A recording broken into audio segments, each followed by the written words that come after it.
Shalom, selamat pagi Bapak Ibu, Saudara-saudari, hamba-hamba Tuhan GSJA Jawa Barat. Pagi hari ini kita akan mendengarkan renungan setahun firman Tuhan yang terambil dari kitab Mazmur pasalnya yang ke-41 sampai pasalnya yang ke-45.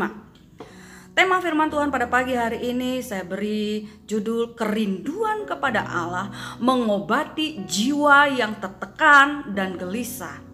Penekanan ayatnya saya ambil dari kitab Mazmur pasal yang ke-42 ayat 2 dan 6. Demikian bunyi firman Tuhan. Seperti rusa yang merindukan sungai yang berair, demikianlah jiwaku merindukan Engkau ya Allah.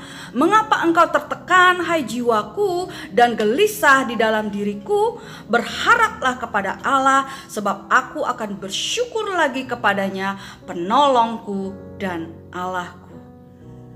Mungkin kita pernah menyaksikan tayangan di salah satu channel televisi tentang flora and fauna. Di sana sering diperlihatkan perjuangan sekawanan rusa yang kehausan berusaha mendapatkan air dan datang ke sungai, yang mana sungai tersebut banyak dihuni oleh buaya-buaya lapar yang sedang menunggu mangsa yang siap untuk diterkam dan disantap.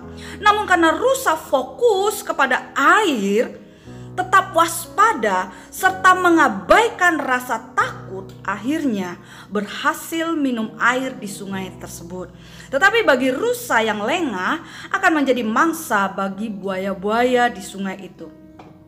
Begitu pula pemazmur dalam mazmurnya mengungkapkan kerinduan hatinya kepada Allah, sumber pertolongan dan jawaban hidupnya, melukiskan kerinduannya itu seperti rusa yang merindukan air. Di sisi lain pemazmur mengatakan bahwa jiwanya tertekan dan gelisah oleh karena musuh yang merancangkan kecelakaan, sahabat yang mengkhianatinya, bahkan penindasan berat yang harus ditanggungnya. Tetapi pemazmur terus berharap dan bersyukur kepada Allah, sumber pertolongan yang memberi kelegaan dan kemenangan kepadanya.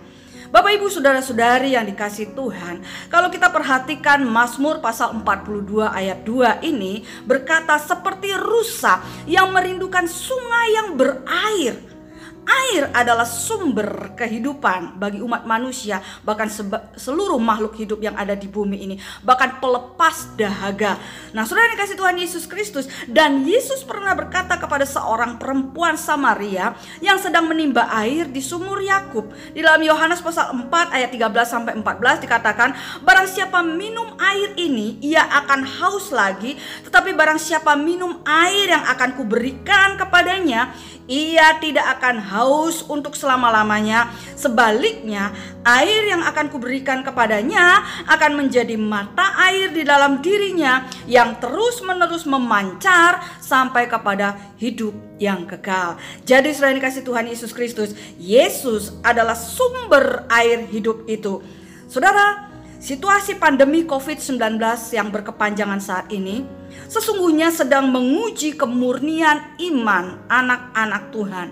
Adakah hatinya selalu haus dan merindukan Tuhan? Adakah imannya tetap berharap kepada Tuhan? Adakah mulutnya selalu bersyukur kepada Tuhan? Adakah kita mengingat perbuatan-perbuatan Allah yang ajaib dari sejak zaman purbakala?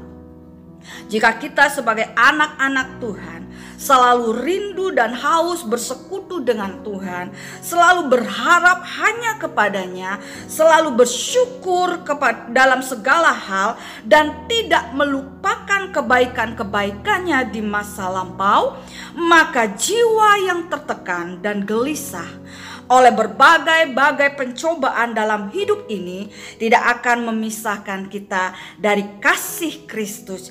Jiwa kita akan memperoleh ketenangan dan kelegaan. Puji Tuhan, haleluya. Tuhan Yesus memberkati. Amin.